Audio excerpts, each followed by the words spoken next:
Super bro. என்ன விஷயம் சொல்ல வராங்க படத்துல? ப்ரோ ஆக்டிங் தான் ப்ரோ, நல்லா இருக்கு ப்ரோ ஆக்டிங்.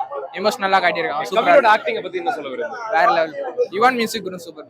இவனோட சஸ்பென்ஸ் ஒன்று இருக்கு, அந்த சஸ்பென்ஸ் அப்படியே இருக்கணும். ஆமா, அது வந்து இந்த விஷயத்துல எந்த மாதிரி ஆட்கள்லாம் இந்த படம் பார்த்தா உங்களுக்கு ஒரு பெரிய மோட்டிவேஷனா இருக்கும்னு நினைக்கிறீங்க? எப்படி சொல்றது, ஆக்டிங் ட்ரை பண்றவங்க. ஓகே, ஆக்டிங் இந்த மீடியா இண்டஸ்ட்ரியில இருக்கிறவங்களுக்கு ஒரு பெரிய பாசிட்டிவா இருக்கும். ஒரு லைஃப்ல ஒரு கோலா இருக்கிறவங்க எப்படியாவது ஒரு சின்ன விஷயம் வந்து நம்மள ஒரு கல்லா வந்து நம்ம இருக்கக்கூடாது. எந்த விஷயம் நடந்தாலும் அந்த விஷயத்துக்கு இன்னொரு நல்ல விஷயம் ஒண்ணு இருக்கு, அதை வச்சு நம்ம ட்ரை பண்ணோம்னாக்கா பயங்கரம். இது வந்து எப்படி சொல்றது ப்ரோ, இது ஒரு masterpiece bro. Masterpiece bro. இது இந்த படம் நீங்க வந்து பாருங்க ப்ரோ. அப்பதான் ப்ரோ வந்து பாருங்க. உங்க சேனல் இது செய்தி மலர். நான் பாக்குறேன் உங்க யூடியூப். அவரோட லைஃப்ல என்னெல்லாம் நடந்ததோ அது எல்லாமே ஃபுல் ஸ்டோரியா சொல்லிருக்காங்க. இந்த படம் யாரெல்லாம் பார்த்தா உங்களுக்கு பெரிய மோட்டிவேஷனா இருக்கும்னு நினைக்கிறீங்க? இதே ஒரு இன்ஸ்பிரேஷனா வச்சுட்டு மூவில போன ஆக்டிங் போனோம்லாம் இருக்காங்கல்ல, அவங்களுக்கு ஒரு பெரிய இன்ஸ்பிரேஷனா செம்மையா இருக்கு. ஓகே, அதாவது பொதுவா மீடியா இண்டஸ்ட்ரியில இருக்கிறவங்களுக்கு இந்த படம் ரொம்ப அவங்களுக்குலாம் செம்ம வருது, அவங்களுக்கு பர்சனலா கனெக்ட் ஆகும், செம்மையா இருக்கு. இந்த விஷயத்துல நீங்க எடுத்துட்டு போகிற லெசன்னா என்ன லெசனா இருக்கு? எதுவா இருந்தாலும் அவங்க சொல்றாங்க இவங்க சொல்றாங்கன்னு விட்டுறக்கூடாது. நம்ம என்ன நினைக்கிறோமோ அது பாட்டெல்லாம் எப்படி இருக்கு? இவனோட பாட்டு வேற லெவல் தான். ஒரு நாள் சாங் போட்டாங்கன்னா அது வேற லெவல். ஒரு சஸ்பென்ஸ் இருக்கு உள்ள படத்துல. Okay, thank you so much. Thank you. அவரோட ஆக்டிங் சொல்ல தேவையில்லைண்ணா. டாடா படமே நல்லா நடிச்சாரு. ஸோ இதுவும் நாங்க அப்படி யோசிச்சு தான் வந்தேன். நான் மெயினா அதனால தான் வந்தேன், ஏதாவது இம்பாக்ட் இருக்கும். செம்மையா ஃபுல்லா எங்கேஜிங்கா இருக்கு நினைக்கிறீங்க? ஃபுல்லா என்கேஜிங்கா இருக்குண்ணா. எதுவும் ஸ்லோ மாதிரி தெரியல. ஹவர்ஸ் நிறைய தான் இருக்கு படம், ஆனா எதுவும் ஸ்லோ ஆன மாதிரி தெரியல. ஒரு மாதிரி கனெக்ட் ஆச்சுண்ணா படம். எனக்கு நல்லா கனெக்ட் ஆச்சு. ஸோ அதனால எனக்கு அது எந்த மாதிரி விஷயம் அதிகமா மோட்டிவேஷன் கொடுக்குது இந்த படம்? மோட்டிவேஷன் என்னன்னா, நிறைய பேர் நினைப்போம் ஆக்டிங் அந்த சைடு வந்து கொஞ்சம் கஷ்டமா இருக்கும்ன்றது. ஆனா வந்து நிறைய கஷ்டங்கள் வந்தாலும் உங்களோட பேஷன் கிரியேட் பண்ணி நீங்க பண்ணா கரெக்டா இருக்கும்ன்றத காமிச்சிருக்காரு. சினிமால நடிக்கிறவங்க, ஆர்வம் இருக்கிறவங்களுக்குலாம் இந்த படம் பெரிய மோட்டிவேஷனா இருக்கும்னு நினைக்கிறேன். இருக்கலாம். எனக்கே நிறைய மோட்டிவேஷன் இருக்கு இதுல படம் பார்த்துட்டு. ஸோ இந்த விஷயத்துல இருந்து எடுத்துட்டு போற ஒரு லெசன் என்ன சொல்லுவீங்க நீங்க? சரிண்ணா, அதான் கட்சி வரைக்கும் கஷ்டப்படணும். ஒரு விஷயம் பிடிச்சதுக்காக என்ன வேணா பண்ணலாம் அந்த மாதிரி. Thank you brother, thank you. படம் எப்படி போச்சுன்னு நினைக்கிறீங்க நீங்க? சூப்பரா ஃபன்னா மிக்ஸ்டு எமோஷனா போச்சு ப்ரோ. எமோஷனு அதுக்கப்புறம் எல்லாமே இருந்துச்சு படத்துல. ஓகே, சூப்பரா போச்சு. தியேட்டர் ரெஸ்பான்ஸ் எப்படி இருந்துச்சு ஒரு சீனுக்கு? நல்லா ப்ரோ இருந்துச்சு. அதுக்கப்புறம் பாட்டு ஒன்று யுவன் சங்கர் ராஜா ஃபேமஸ் பாட்டு அது ஒன்று போட்டாங்க, அதுவும் சூப்பரா இருந்துச்சு. பயங்கரமா இருந்துச்சு. அது ஃபேன்ஸ்க்குலாம் பயங்கர சஸ்பென்ஸா இருக்கும். பயங்கர சஸ்பென்ஸ். இந்த விஷயத்துல இருந்து படத்துல இருந்து இதுதான் சொல்ல வராங்கன்னா எந்த விஷயம் இருக்கு? கஷ்டம் நமக்கு வந்துகிட்டே இருக்கும். அதை வந்து நீங்க சின்னதா பார்த்துட்டு அதை தாண்டிட்டு போயிடுங்க. நீங்க ஒரு இடத்துக்கு போறீங்கன்னா உங்களுக்கு நிறைய தடங்கள் வரும். அதை நீங்க பார்த்து தட்டி விட்டுட்டு போங்க. கவினோட ஆக்டிங் எப்படி இருந்துச்சு? சூப்பரா இருந்துச்சு ப்ரோ. அல்டிமேட். நான் எஸ்கே ஃபேனு, கெவினுக்கும் இனிமேல் ஃபேனா இருப்பேன். ஓகே, சூப்பரா. அவரோட ஸ்டைல லைட்டா எஸ்கே மாதிரி பண்றேன் அப்படின்னு மாதிரி சொல்றாங்க. இவருக்கு போட்டி இவர் அப்படின்னு சொல்லிட்டு மாதிரி ஒரு விஷயம் போயிட்டு இருக்கு.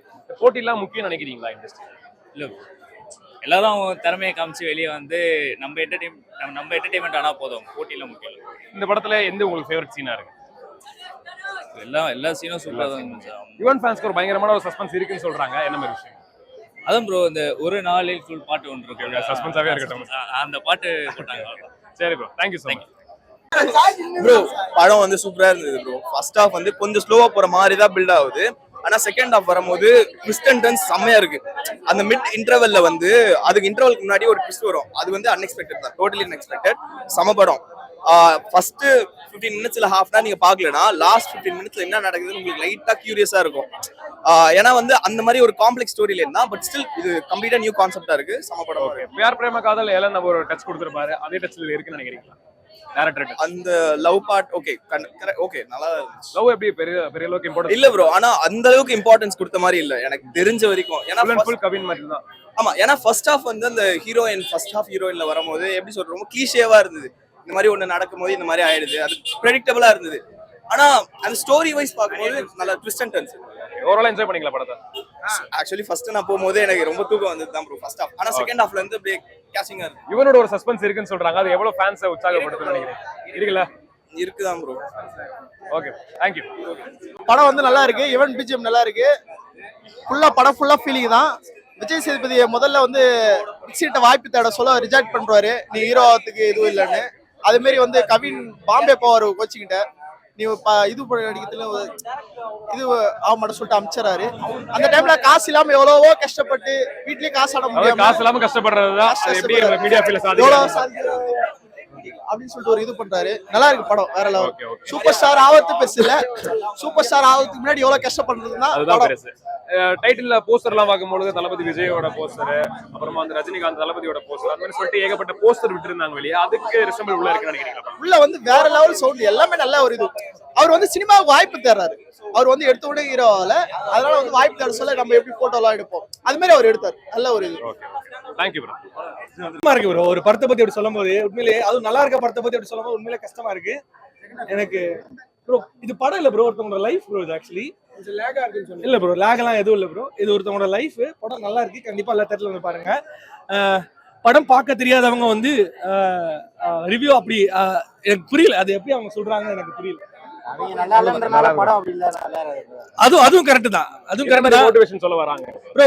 ஒருத்தரோட லைஃப் ப்ரோ அது. ஆக்சுவலி ஒருத்தர் சினிமாக்காண்டி ஒருத்தவங்க போராடுறாங்க. ஒவ்வொரு சீனுமே தன்னோட சினிமாக்காண்டி ஒருத்தன் எப்படி வாழ்றான், சினிமாக்காண்டி எப்படி ஒருத்தன் வந்து சக்சஸ் பண்றான் அப்படின்ற விஷயத்த சொல்லி புரிய வச்சிருக்காங்க. அதுதான். மார்க்லாம் இல்ல ப்ரோ, இதோட லைஃப் ப்ரோ. அடுத்த நீங்க எவ்வளவு படத்தை வந்து கொண்டாடுறீங்க, இந்த படத்தை கொண்டாடுங்க. எதனால கொண்டாட மாட்டேங்கிறேன்னு நினைக்கிறீங்க பிரதர்? அதான் சொல்றேன், இவங்கள மாதிரி ஆளு இருக்கிற வரைக்கும் படத்தை வந்து இதுக்கப்புறம் ஒன்னும் பண்ண முடியாது. அருமையா இருக்கு. எனக்கு அப்பா இல்ல ப்ரோ ஆக்சுவலி. பட் ஆனா அது அப்படி பார்த்தேன், எனக்கு என்னோட லைஃபை கனெக்ட் பண்ணி நான் பார்த்தேன் ப்ரோ, அவ்வளவுதான். கவினுக்கு எந்த அளவுக்கு இந்த படம் இம்பார்ட்டன்ஸ் கொடுக்க நினைக்கிறீங்க? பெரிய அளவுக்கு ப்ரோ நீங்க வெயில நிக்கிறீங்க, அப்படியே இருக்காங்க.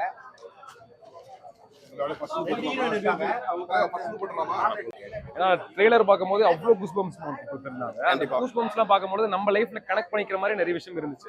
படத்துல ஃபுல்லா காமிச்சிருக்காங்களா? கண்டிப்பா காமிச்சிருக்காங்க.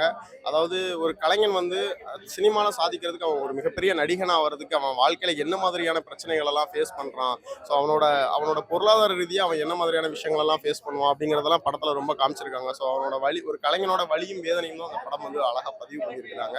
ஸோ அதையும் தாண்டி தான் நம்ம வந்து இந்த சினிமால வந்து நம்ம ஒரு மிகப்பெரிய ஆளா வரணும். அது மாதிரி சினிமால வந்து அப் அண்ட் டவுன்ஸ் ரெண்டுமே இருக்கு. ஸோ அதனால நீங்க வந்து ரெண்டையும் தாண்டி தான் நீங்க மேல வரணும் அப்படிங்கிறதையும் இயக்குனர் ரொம்ப அழகா பதிவு. நீங்க சொல்ல வேண்டிய விஷயங்கள் கரெக்டா சொல்லிருக்காங்களா இல்ல லாக் இருந்துச்சுன்னு நினைக்கிறீங்களா? லேக்லாம் எதுவுமே இல்லை, கரெக்டா தான் கொண்டு போயிருக்காங்க படத்துல. பாடல்கள் எப்படி இருந்துச்சு? பாடல்கள் சூப்பராகவே இருந்துச்சு. குறிப்பா புதுப்பேட்டை சாங்ல உள்ள அந்த ஒரு நாளில் சாங் போட்டிருந்தாங்க. அதான் சஸ்பென்ஸாவே இருக்கட்டும் நம்மளுக்கு ஆடியன்ஸ்க்குலாம். ஆடியன்ஸ் சஸ்பென்ஸா இருக்கும், எல்லாம் தெரிஞ்சிரும். இவனோட ஒரு சஸ்பென்ஸான ஒரு பாட்டு அதுல இருக்கு. கண்டிப்பா இருக்கு. ஆமா, இவனோட சஸ்பென்ஸான ஒரு பாட்டு இருக்கு. கண்டிப்பா நீங்க எல்லாரும் அந்த பாட்டுக்கு என்ஜாய் பண்ணுவீங்க, எழுந்துன்னு விசில் அடிப்பீங்க. தியேட்டர்ல அவ்வளோ ஆடியன்ஸ், அவ்வளோ ரெஸ்பான்ஸ் இருந்துச்சு. அது மட்டும் இல்லாம ஒரு மிகப்பெரிய நடிகர் வந்து கிளைமேக்ஸ்ல, ஒரு மிகப்பெரிய இயக்குனர் வந்து கிளைமேக்ஸ்ல வாராரு. சோ அதுவுமே வந்து கொண்டாடப்பட வேண்டிய. சொல்லும் போது அவ்வளவு ஒரு வெறி வருது, எப்பே டிக்கெட் புக் பண்ணி போனோமேடா அப்படின்ற மாதிரி இருக்கு. கண்டிப்பா இருக்கும். நீங்க எல்லாம் ஒரு புதுப்பேட்டை, அப்புறம் வந்து துள்ளுவத இளமை எல்லாம் எப்படி எல்லாம் கொண்டாடுனீங்களோ அந்த மாதிரி இந்த ஸ்டார் படத்தையும் கண்டிப்பா கொண்டாடுவீங்க. சோ அந்த மாதிரி படமா தான் ஸ்டார் இருக்கும். அப்ப அப்பா சென்டிமெண்ட் நிறைய இருக்குன்னு சொல்றாங்க. அது சூப்பரா இருக்கு. அதாவது ஒரு கலைஞன் உடைஞ்சு போய் இருக்கும்போது அவனுக்கு உறுதுணையா இருந்து அவனை உத்வேகப்படுத்திட்டு இருக்கக்கூடிய ஒரு தந்தையா லால் சார் வராரு. ஸோ அவரோட பெர்ஃபார்மன்ஸ் ரொம்ப நல்லா இருந்துச்சு. அதே மாதிரி அவன் சினிமான்னு போய் அவனோட லைஃபை கெடுத்துக்கூட கூடாதுன்னு சொல்லி அன்பா கண்டிக்கக்கூடிய அவனோட அம்மாவா வர கீதா கைலாசமும் ரொம்ப அழகா பண்ணிருக்காங்க. அவங்களோட எனக்கு அப்படியே புல்லரிக்குது ப்ரோ நீங்க பேச. கண்டிப்பா வெயிட் பண்ணிட்டு இருக்கோம். ஒரு பயங்கர மோட்டிவேஷனா இருக்கும்னு எதிர்பார்க்கப்படுது. கண்டிப்பா பாருங்க. குறிப்பா இந்த படம் வந்து இவனோட பிஜிஎம், இவனோட சாங்குக்காகவே நீங்க வந்து பார்க்கலாம். ஏன்னா அவ்வளவு ஒரு கம்பேக் கொடுத்துருக்காரு. கண்டிப்பா என்ஜாய் பண்ணுங்க. தேங்க்ஸ்.